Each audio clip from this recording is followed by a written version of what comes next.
My name is Delia Marsh, and for 3 years I raised my daughter Nora alone in a two-bedroom apartment on the second floor of Willowgate Commons.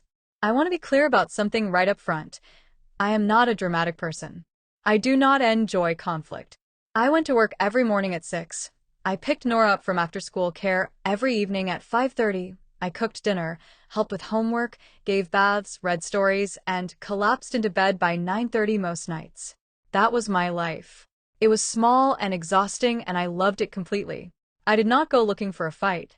The fight came to me in the form of a woman named Patricia Hollenbeck, who moved into the unit directly above mine on a Tuesday in late October and immediately began making my life a misery. The first sign was the noise.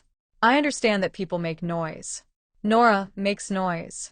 I have never been the kind of neighbor who bangs on ceilings over normal living sounds. But what Patricia did from the very first night was not normal living sounds. It was furniture being dragged across hardwood at 11 o'clock at night. It was what I can only describe as a rhythmic stomping, like someone doing lunges back and forth across a room at 2 in the morning. It was a television turned up so loud that I could hear the specific dialogue of whatever true crime documentary she had chosen to fall asleep to. Nora started waking up at night. She was 7 years old, and she started having dark circles under her eyes. I gave it 2 weeks because I told myself maybe she was still getting settled. Moving is disruptive. Everyone has an adjustment period. I wanted to be fair. After 2 weeks, I knocked on her door. Patricia opened it and looked me over in a way that I recognized immediately. It was the look some people give single mothers in apartment complexes, a kind of flat, assessing look that decides your value very quickly and finds it low. She was probably 55 with highlighted hair and the kind of posture that comes from a lifetime of deciding she was more important than the people around her.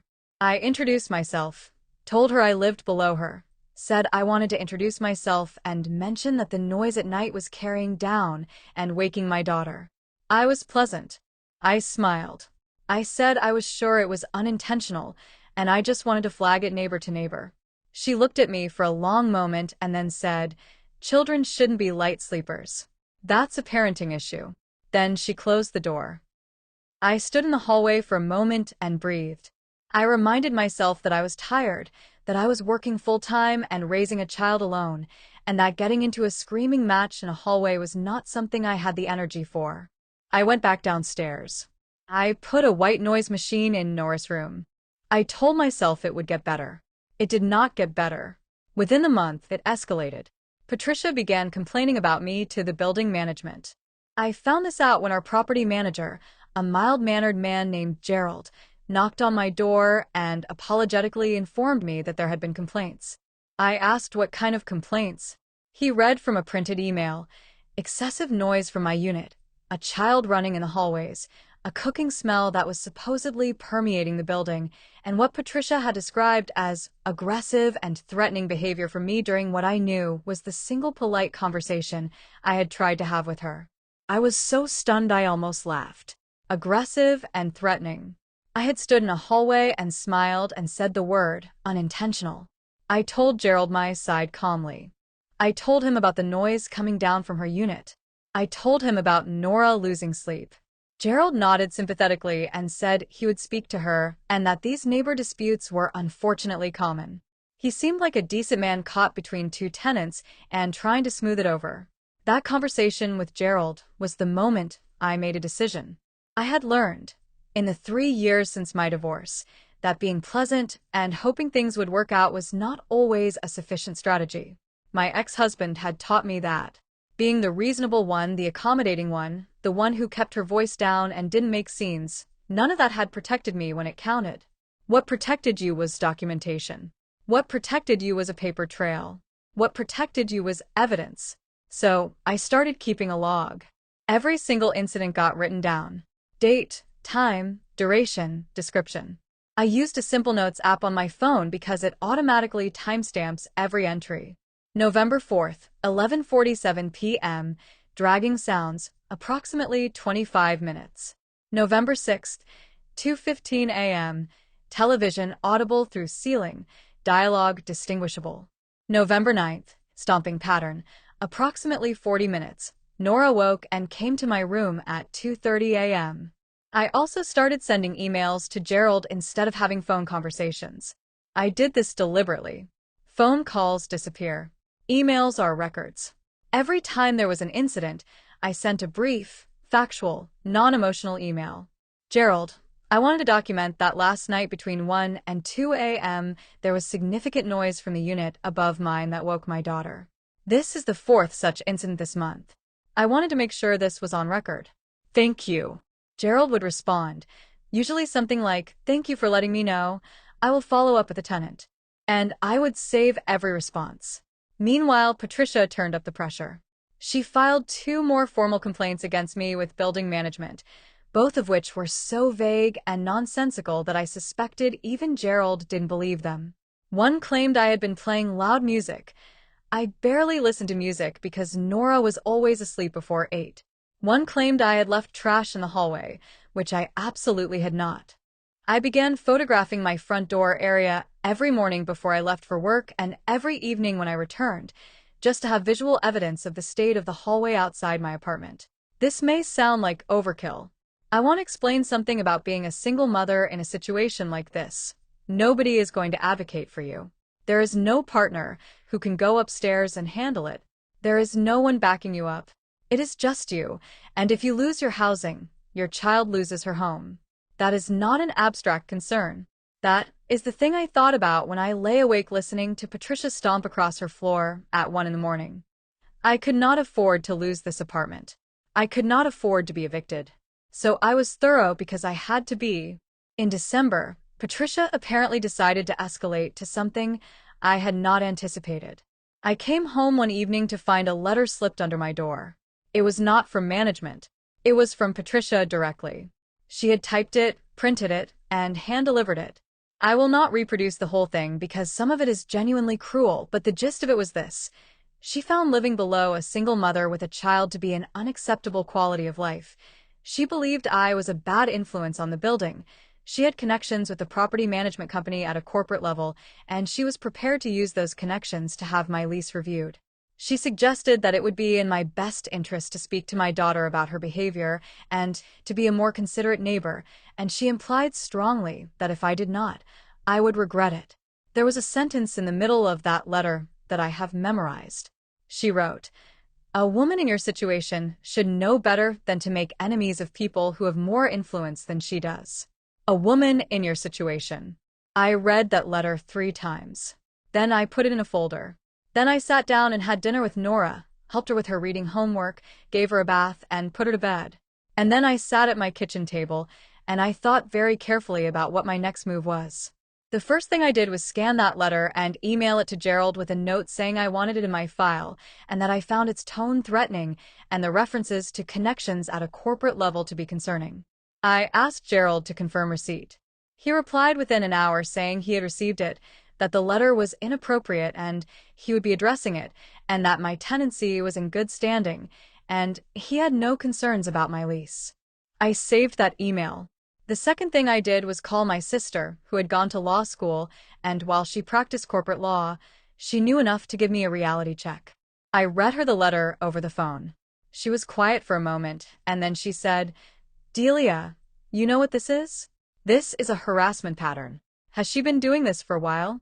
I told her about the noise complaints, the false reports to management, the way it had been escalating. My sister said, "Document everything. If it continues, you may have grounds for a harassment claim. At minimum, you can request a formal no-contact order through management." Grounds for a harassment claim. I wrote that down. The third thing I did, because I believe in covering every base, was look up the corporate offices of the property management company that owned Willowgate Commons. I found the regional manager's name and email address on the company website and drafted a careful, professional email outlining the situation from the beginning. I attached my log, 4 months of dated, time-stamped entries. I attached every email I had sent to Gerald and his responses. I attached the scanned copy of Patricia's letter. I wrote that I was a tenant in good standing, that I had received a letter from another tenant that I found threatening and that referenced connections at the corporate level, and that I was writing to document the situation at the appropriate level of management in case those connections were used to pressure anyone regarding my lease. I did not send it yet. I held it in my drafts because I believe in giving people the chance to make the right choice before you escalate. January came, and things got briefly, surprisingly quiet. I thought maybe Gerald had actually gotten through to Patricia. I thought maybe the letter she'd sent had alarmed even her when she reread it. Nora started sleeping better. I relaxed slightly. I told myself it was over. Then in the second week of January, Nora came home from school and told me that a woman in the parking lot had told her that her mommy needed to learn some manners. I crouched down to her level, and I kept my voice very even, and I asked what the lady looked like. Nora described Patricia exactly. The highlighted hair, the long cardigan, the way she talked, like she was important. I put Nora's backpack away, got her a snack, turned on her favorite show, and then I went into the bathroom and I gripped the edge of the sink and I breathed for about 2 minutes. Because what I felt in that moment was not just anger. What I felt was something much cleaner and colder than anger. It was absolute, crystalline certainty. Patricia had spoken to my child. She had pulled my 7-year-old daughter into this. And that was the last thing she would ever do. I came out of the bathroom, kissed Nora on the top of her head, and went to my laptop. I sent the email. I walked Gerald through everything in a separate email as well, including what Nora had reported, and I made clear that I now considered this a matter that required formal management intervention and potentially legal action if it continued. I asked Gerald to arrange a formal meeting with management present. I kept my tone professional and precise. I did not threaten. I documented. The response from the corporate regional manager came within 2 business days. Her name was Annette, and she wrote that she was deeply concerned by the documentation I had provided, that she wanted to speak with me directly, and that she was scheduling a review of the situation. She thanked me for keeping thorough records and said they would be extremely helpful. Gerald called me the same day Annette's email arrived. He sounded like a man who had just had a very uncomfortable phone call. He said management was taking the situation very seriously. He said he had spoken to Patricia. He said she had denied speaking to my daughter, but that management was treating my report as credible. He said a formal warning was being issued and would go in her file, and that any further incidents could be grounds for lease non-renewal. Patricia, apparently, had not anticipated that I kept records. She had not anticipated that I had been building a file for 4 months. She had not anticipated that I would escalate quietly and professionally all the way to corporate. People who bully single mothers in apartment complexes often work on the assumption that the single mother is too tired, too overwhelmed, too scared of rocking the boat to push back systematically. They are betting on your exhaustion. They are counting on you having too much to lose to fight. What they do not account for is that when you have a lot to lose, you become extremely methodical. The formal meeting happened on a Thursday morning. Nora was at school. I put on the blazer I wore to client presentations at work. I brought a printed copy of my documentation binder, all 4 months of it, organized chronologically, with a table of contents. I had prepared a 1-page summary at the front for easy reference. Annette attended by video call. Gerald was there in person. Patricia was also summoned. Patricia came in looking like she expected to run the meeting. She sat down and looked at me the way she had looked at me in the hallway that first day, that flat, assessing look. I set my documentation binder on the table. She looked at it. The flat look flickered. I was not aggressive. I was not emotional. I laid out the timeline calmly, referred to specific dated entries, quoted from the emails Gerald had sent confirming receipt of my complaints. When Patricia interrupted twice to contradict me, I simply said, I have documentation of that specific incident, and referenced the page number. Annette asked Patricia directly whether she had spoken to my daughter in the parking lot. Patricia said she didn't recall doing so. Annette said that a child's report of a specific interaction was being taken as credible and that speaking to another tenant's minor child in a manner intended to relay a message to the parent was considered a form of harassment under their tenant conduct policy. Patricia's composure cracked slightly. She said she had connections with the company and that she had been a resident for 6 years and that she felt her concerns as a long-term tenant should be given more weight than those of a newer resident. Annette said, Ms. Hollenbeck, I want to be direct with you. We have reviewed the documentation Ms. Marsh provided. We have also reviewed the complaint history you filed against her unit. The complaints you filed were not supported by evidence, and the documentation Ms. Marsh has provided suggests a pattern of targeted complaints against her specifically. That is concerning to us. The letter you sent to Ms. Marsh in December is also concerning and is being placed in your file. Patricia opened her mouth. Annette continued. Your lease comes up for renewal in April. We are going to be reviewing that renewal in light of this documentation. In the meantime, a formal no-contact directive is being issued. You are not to contact Ms. Marsh, approach her daughter, or file complaints against her unit unless you have documented evidence that you are also prepared to submit. If we receive another unfounded complaint, we will treat that as a violation of the no-contact directive. I watched Patricia's face go through a number of things in rapid succession. Indignation. Disbelief. The recalculation of someone who has just realized the board they thought they controlled was already in someone else's hands. She left without saying anything to me. I thanked Annette and Gerald and collected my binder. I sat in my car in the parking lot for a few minutes after. I did not feel triumphant, exactly. What I felt was something quieter than that. Relief, mostly. And a particular kind of satisfaction that I think only people who have been underestimated can fully understand.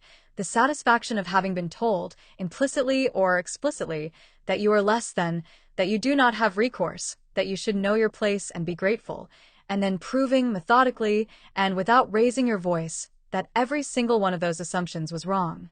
Patricia did not get her lease renewed in April. I know this because Gerald told me, somewhat informally, when I stopped into the office to drop off my own renewal paperwork. He said it as a neutral statement of fact, not as gossip, and I received it the same way. He said the documentation ID submitted had been forwarded to the regional compliance team as part of a broader audit of complaint histories in the building, and that patterns had emerged that made renewal inadvisable. I said, "Thank you, Gerald. I appreciate everything you did to handle this fairly." He said, "You made it easy by keeping good records." That's the thing nobody tells you when you become a single mother and the world recalibrates its expectations of what you can handle and what you deserve. They don't tell you that the same determination that gets you through the first year alone, the same stubbornness, the same refusal to collapse under the weight of everything you're carrying, is exactly the quality that makes you dangerous to people who think you're easy prey. I raised my daughter alone. I went to work every day and came home every night, and I kept her world stable and warm and full of books and bath time and the smell of dinner cooking. And when someone tried to threaten that, I did not yell. I did not cry in public. I did not send angry texts at midnight. I opened a notes app and I started writing things down. Nora is 9 now. She sleeps through the night without a white noise machine. The apartment is quiet and the new neighbor upstairs is a young couple who occasionally play music on Sunday afternoons, which is completely fine. Nora knows vaguely that there was a difficult neighbor once, because children know more than we think they do. She asked me once if the lady in the parking lot was why I always wrote things down on my phone. I told her that writing things down is just good practice. That when something happens to you, you want to be able to remember it exactly. That the truth is easier to defend when you have kept a record of it. She thought about that for a moment and then said, "So, it's like homework for real life." I told her yes. That's exactly what it is. She is sharp, my daughter. She did not get that from nowhere.